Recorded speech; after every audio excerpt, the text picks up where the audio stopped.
Alright guys, welcome to my everyday carry video. Now, these aren't necessarily outdoor items. Some of them have dual purpose to be used outdoors, but this is just what I carry on a day-to-day basis.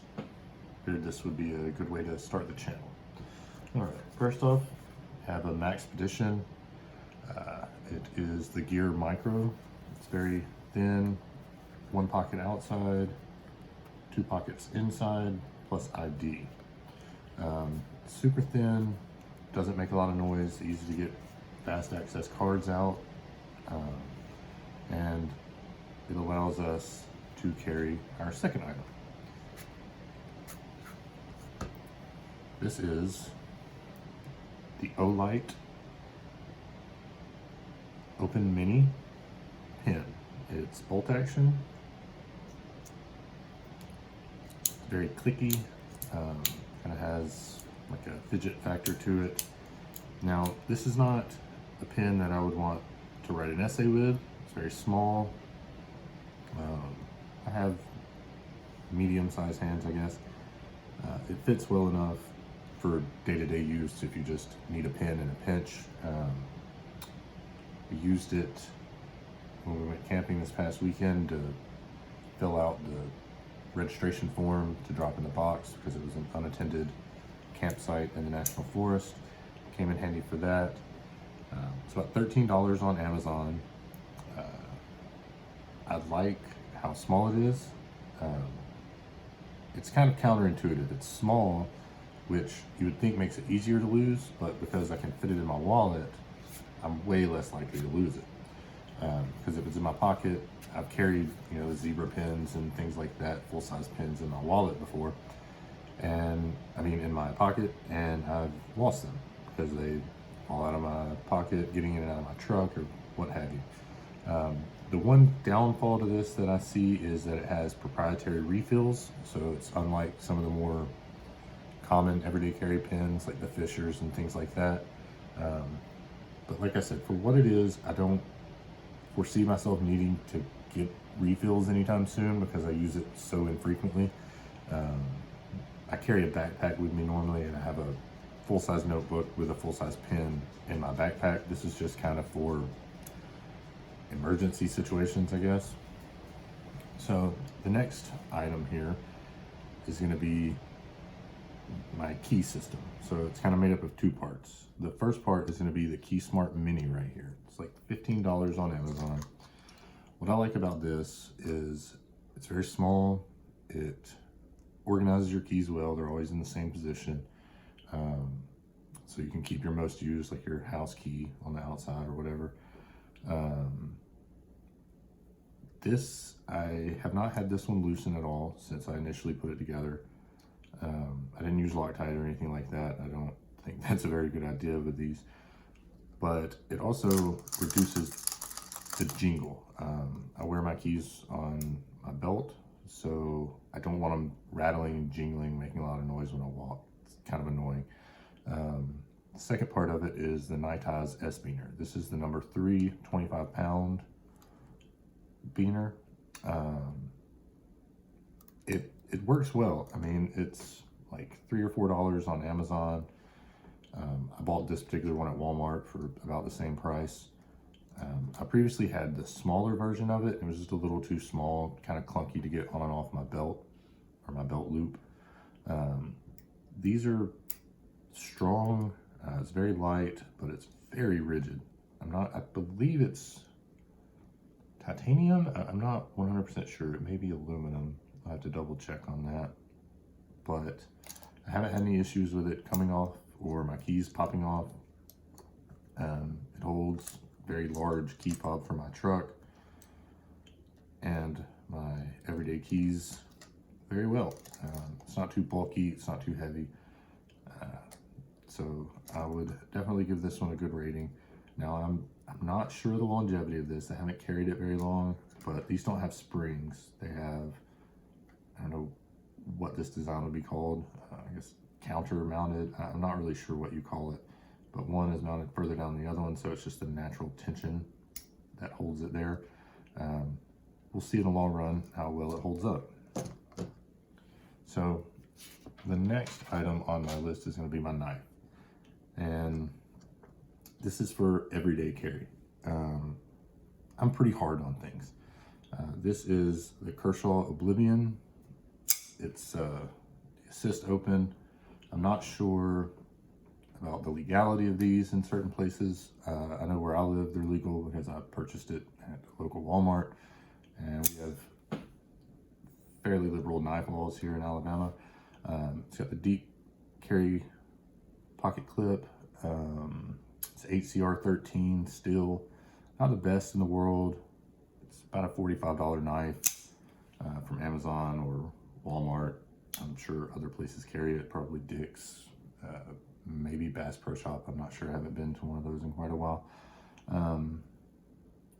But it works. It's very satisfying. The blade is very tight, well centered. The lock is very strong. It's got the bead blasted finish on part of the handle and on the blade, and it's got the composite piece on the handle there. So I really like this knife. It's got a little lanyard loop if that's your thing. I'm not really into the lanyards, but just for the price and for something I can break the tip off of if I'm being stupid, like I have so many times with knives.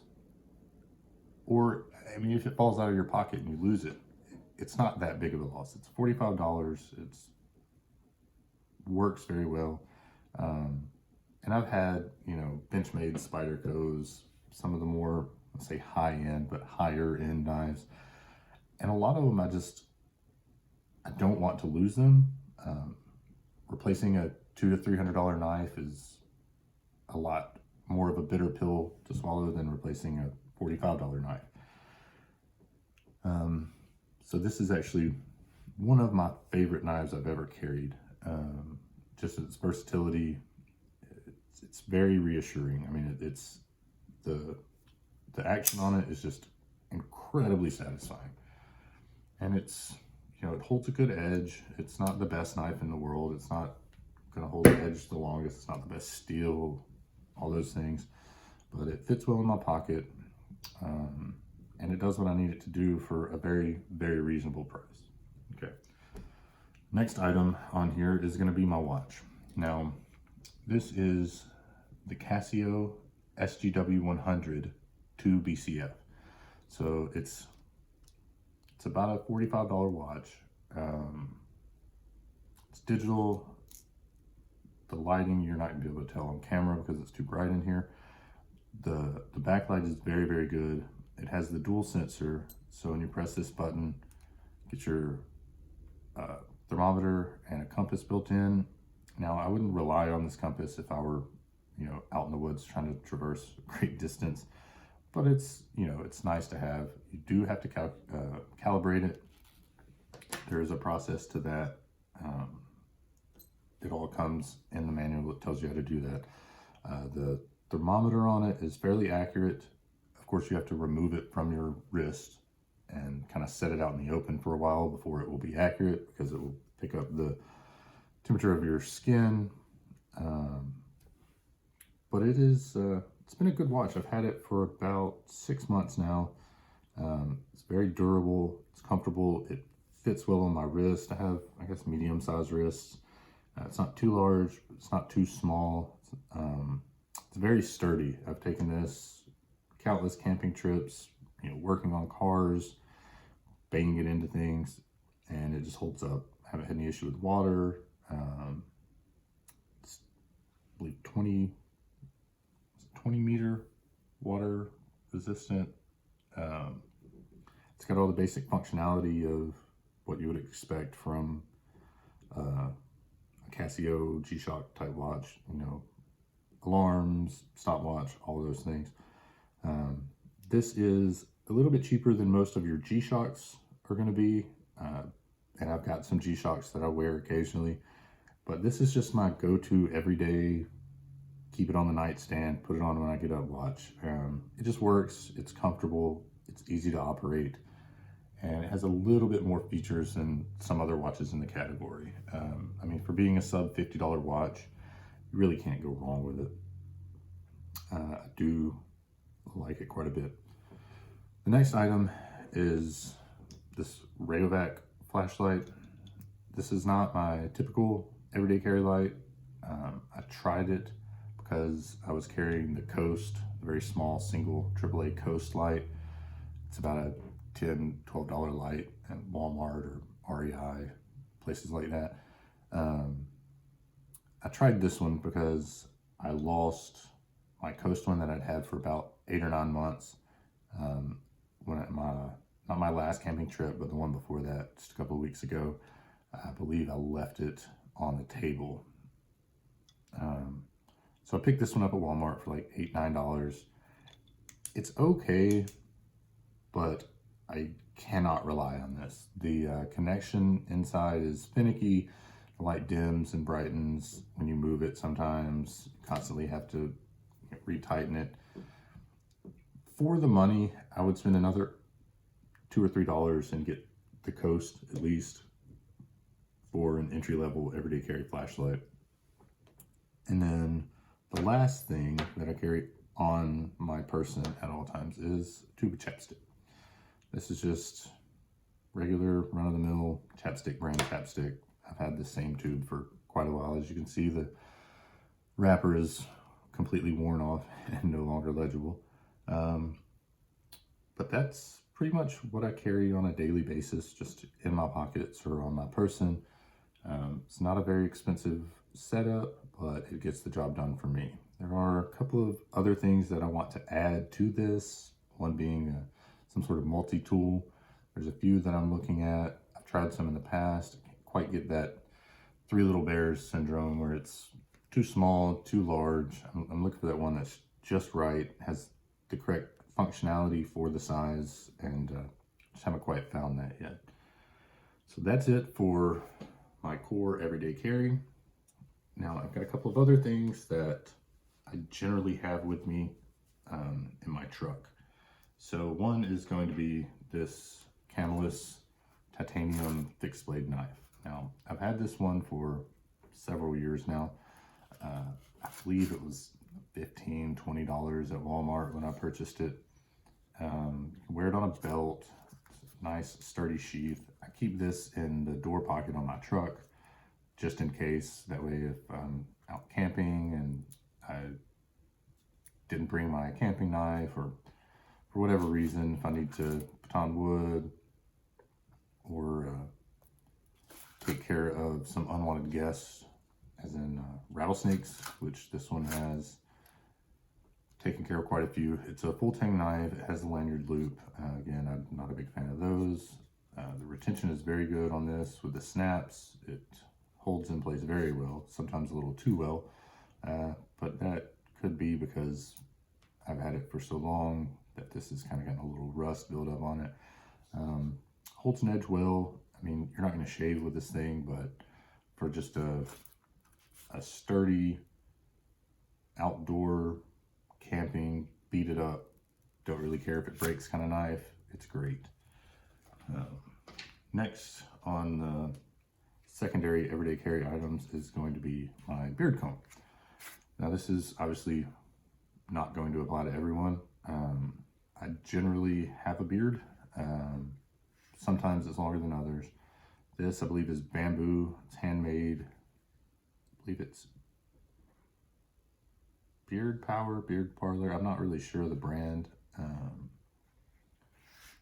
My wife bought it as a gift for me last year, and it's held up quite well. When I carry it, it's in my back pocket. As you can see, some of the teeth have broken on the fine side, but it still operates fine. Nice little leather sheath for it that came with it.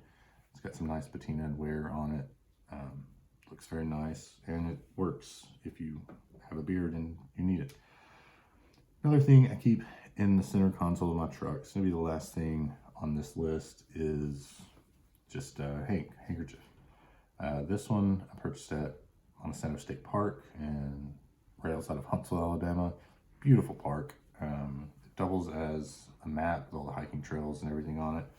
And this I just keep there in my center console just in case I need to, you know, clean up a spill or something like that, whatever you might use a hank for. And because I always have it with me, worst comes to worst in some sort of survival situation, you could use it to help start a fire, uh, use it as bandaging, you know, all types of things. But yeah, those are my everyday carry items. I'll have links for all of these things underneath.